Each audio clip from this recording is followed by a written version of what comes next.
വിശുദ്ധ കുർബാന അർപ്പിക്കുന്ന പുരോഹിതരെ നാം ഒരുപാട് കണ്ടിട്ടുണ്ട്. എന്നാൽ അക്ഷരാർത്ഥത്തിൽ സ്വയം കുർബാനയായ ഒരു പുരോഹിതനെ പരിചയപ്പെടുന്നു.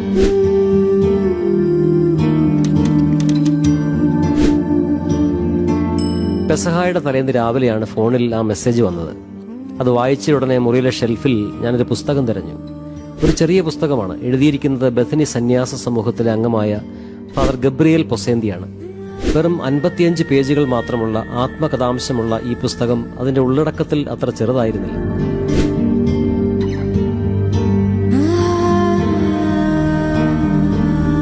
1985 പൗരോഹിത്യ അഭിഷേകം കഴിഞ്ഞതിന്റെ 13ാം വർഷം വയനാട് ചുരത്തിൽ വെച്ച് നടന്ന ഒരു ബസ് അപകടത്തിൽ ഗുരുതരമായി പരിക്കേറ്റ് ശരീരം ഏതാണ്ട് പൂർണ്ണമായും തളർന്നുപോയ ഒരു വൈദികൻ ഫാദർ ഗബ്രിയേൽ പൊസേന്തി OAC. പിന്നീട് വർഷങ്ങളോളം നീണ്ട തന്റെ തീവ്രവേദനകളുടെ വെളിച്ചത്തിൽ അദ്ദേഹം നമ്മെ ചിലത് പഠിപ്പിക്കുകയാണ് ഈ പുസ്തകത്തിൽ. ജീവിതത്തിലെ സങ്കടങ്ങളുടെ അർത്ഥം എന്താണ്, അവയോട് എങ്ങനെ പ്രതികരിക്കണം?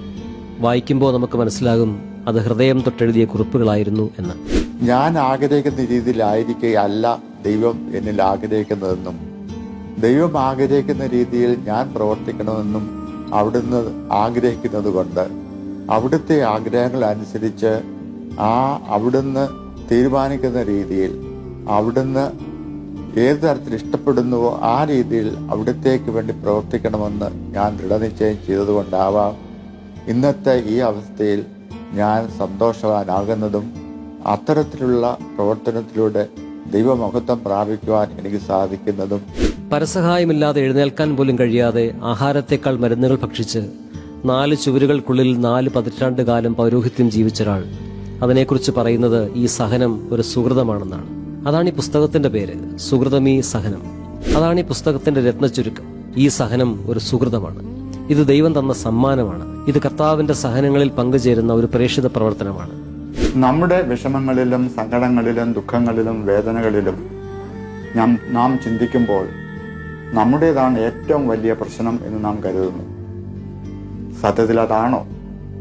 നാം നമ്മുടെ ചുറ്റുപാടും ഒന്ന് കണ്ണോടിച്ചാൽ നമ്മെക്കാട്ടിലും മോശമായ രീതിയിൽ അല്ലെങ്കിൽ അതിലും താണ നിരത്തിൽ സഹിക്കുന്നവരും കഷ്ടത അനുഭവിക്കുന്നവരും ദുഃഖിക്കുന്നവരുമുണ്ട്.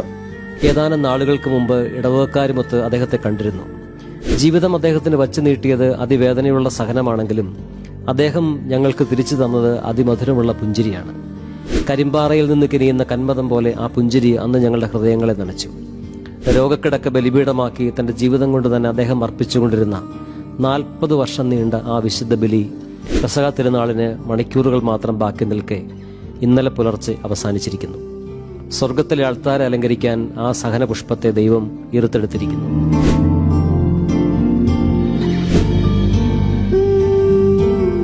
ആരോഗ്യമുള്ളപ്പോൾ മാത്രമല്ല, അനാരോഗ്യത്തിലും പങ്കുവയ്ക്കാനുള്ളതാണ് സുവിശേഷമെന്ന് ജീവിതം കൊണ്ട് ഓർമ്മിപ്പിച്ച, സഹനം ശാപമല്ല അനുഗ്രഹമാണെന്ന് പഠിപ്പിച്ച ആ പുരോഹിത ശ്രേഷ്ഠന് മുന്നിൽ പ്രണമിക്കും.